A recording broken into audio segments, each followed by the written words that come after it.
शांतिलाल मेघवाल जी और अन्य पदाधिकारीगण,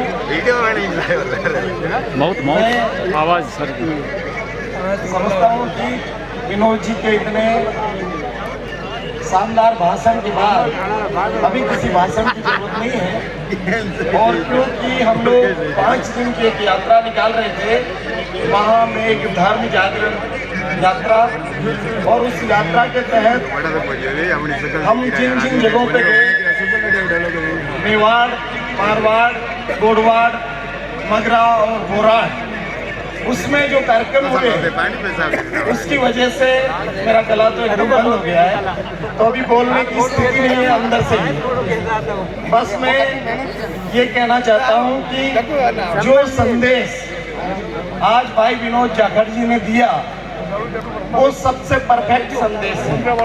उन्होंने हर एक के लिए दिया, युवाओं के लिए उन्होंने जिस तरीके से कहा कि नशा मुक्ति के बारे में हमें सोचना चाहिए, वो केवल कहा नहीं बल्कि आपका बेटा विनोद जाखड़ खुद की जिंदगी में उसको उतारता है और पूरे राजस्थान में घूम घूम करके पूरी यात्रा करके उन्होंने नशा मुक्ति के लिए पूरे समाज को तैयार करने का काम किया।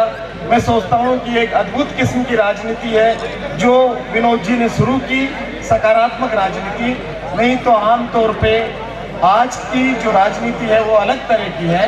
तो मुझे लगता है कि जो विनोद जी ने शुरुआत की वो बहुत ही महत्वपूर्ण शुरुआत है और उससे चीज़ें आगे जाएंगी। मैं जरगा जी महाराज के चरणों में नमन करता हूँ। ये वो अद्भुत जगह है जहाँ से मैं मेवाड़ से आता हूँ, भीलवाड़ा से।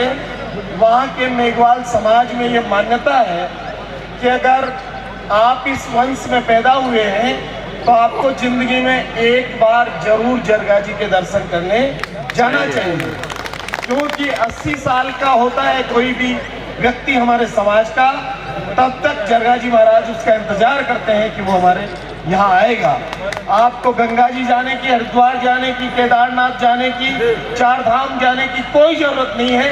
आप अगर यहाँ आ जाते हैं तो आपके सारे 4 धाम यहाँ पर पूरे होते हैं। तो ऐसी जगह पर, ऐसी पावन जगह पर, ऐसे योगी, ऐसे तपस्वी, महान सिद्ध की धरती पर हम कल नया स्थान पर थे।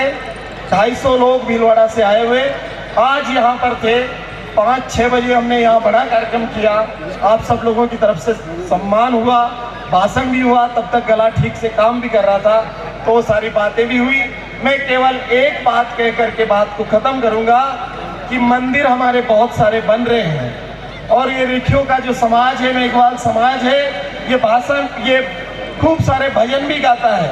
अभी मनीष परिहार जी ने जो भजन गाया उसमें भी उन्होंने कहा कि मेघों के हाथ में तंदूरा, तो ये तंदूरा मजीरा तो हमारे हाथ में बरसों से हैं, सदियों से हैं, और हम भजन भी गा रहे हैं। और भजन भी गा रहे हैं कि मन लागो मेरो यार फकीरी में। मैं कई बार सोचता हूँ कि जिस समाज में इतने बीपीएल में लोग हैं उनका मन और फकीरी में लग गया तो फिर वो समाज किधर जाएगा। तो भाई साहब थोड़ा सा 10-20 साल के लिए ऐसे कुछ भजन गाए जिसमें उसकी पंक्ति हो कि मन लागो मेरो यार अमीरी में, और वो अमीरी बने और उससे हम बड़े बड़े इंस्टीट्यूट बनाए, बड़ी बड़ी चीजें बनाए, और जो कि हमारे विनोद भाई ने कहा उन चीजों को बनाए। केवल मंदिर नहीं बनाए बल्कि मंदिरों को समाजोपयोगी केंद्र बनाए। इस मंदिर के साथ एक हॉस्टल भी होना चाहिए, बच्चों का एक हॉस्टल होना चाहिए, बच्चों का एक रिसर्च सेंटर होना चाहिए। सांगलिया धुनी पर खीवादास जी महाराज ने वो किया, त्रिलोकदास जी महाराज ने नोखा में त्रिलोक में एक छात्रावास बना करके वो किया। हमारे सांचौर के गणेश दास जी महाराज वो कर रहे हैं आज की तारीख में। तो यहाँ भी, क्योंकि ये हमारी गुरु गादी है, ये 2000 साल पुरानी गादी है, और मैं इन दिनों में जो रिसर्च कर रहा था महामेघ धर्म के बारे में, तो पता चला कि हमारा जो आदि पुरुष था मेघ ऋषि, वो सिंधु घाटी सभ्यता का निर्माता था। उसने 7 नदियों को बांधा और उस पर बांध बनाए, किले बनाए, और उसका नाम था राज ऋषि महामेघव्रत। तो ऐसे व्यक्ति की संतान और 5000 साल का जिनका इतिहास है, उनको किसी और के इतिहास की जरूरत नहीं है, और की चीजों को जानने की भी जरूरत नहीं है। हम अलख नामी लोग हैं, अलख जी महाराज को मानने वाले लोग हैं, चरणों की पूजा करने वाले लोग हैं, रामसा पीर और जरगा जी को मानने वाले लोग हैं, बीज का व्रत करने वाले लोग हैं। हमको किसी पाखंड में फंसने की जरूरत नहीं है, हमको किसी चीज में जाने की जरूरत नहीं है। जो बाबा साहब अम्बेडकर ने रास्ता बताया, वही रास्ता हमारी मुक्ति का रास्ता है, उसके अलावा कोई भी रास्ता नहीं है। मैं तो आपका अपना हूँ और यहीं का हूँ।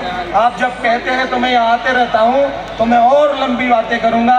आज तो भाई मनीष परिहार जी को भी सुनना है, अनीता जी को भी सुनना है, और हमारे बीच में अन्य जो हमारे मेहमान हैं उन सबको भी सुनना है। मैं बहुत बहुत धन्यवाद देता हूँ कि आपने इतना मान सम्मान दिया और मुझे बोलने का मौका दिया। बहुत बहुत धन्यवाद। जय भारत, जय भीम।